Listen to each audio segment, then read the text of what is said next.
Ceko bersama pemerintah Kota Makassar akan menjajaki kerjasama dalam sektor pariwisata.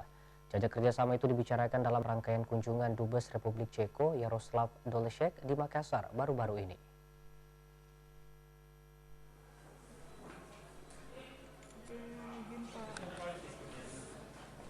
Berlokasi di jantung Provinsi Sulsel, Kota Makassar banyak dilirik negara sahabat sebagai partner kerjasama yang strategis. Salah satunya, Republik Ceko yang dalam waktu dekat ini akan melakukan kontrak kerjasama dengan Pemkot Makassar, khususnya di sektor pariwisata. Jajak kerjasama antara Pemkot Makassar dengan pemerintah Republik Ceko dibicarakan dalam rangkaian kunjungan kerja Duta Besar Ceko, Jaroslav Dolešek, di Makassar baru-baru ini. The potential tourist is big because the Makassar is a capital of Sulawesi.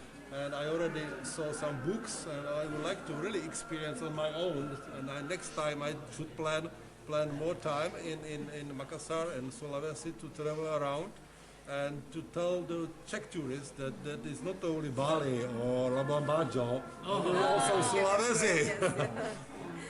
Jadi dia sendiri sudah membaca buku mengenai Makassar, makanya dia ingin mengalaminya sendiri dengan datang ke sini karena dia ingin menyampaikan kepada turis di Czech bahwa turis itu bukan hanya di Bali, bukan hanya di Labuan Bajo, tapi ada juga di Makassar. Artinya bisa mempromosikan pariwisata. Dia mempromosikan, dia ikut mempromosikan. Kita berbincang-bincang soal banyak hal.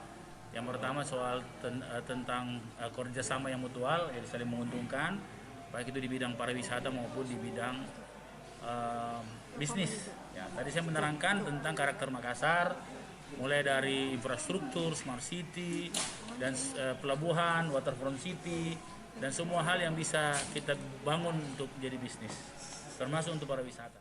Selain menjajaki kerjasama sektor pariwisata, Dubes Jaroslav juga menawarkan kerjasama sektor bisnis ekonomi. Ketertarikan Ceko memperlebar kerjasama itu menyusul pertumbuhan ekonomi Makassar yang cukup tinggi secara nasional meskipun di tengah pandemi COVID-19. Mardian Tolahamid, Celebes TV.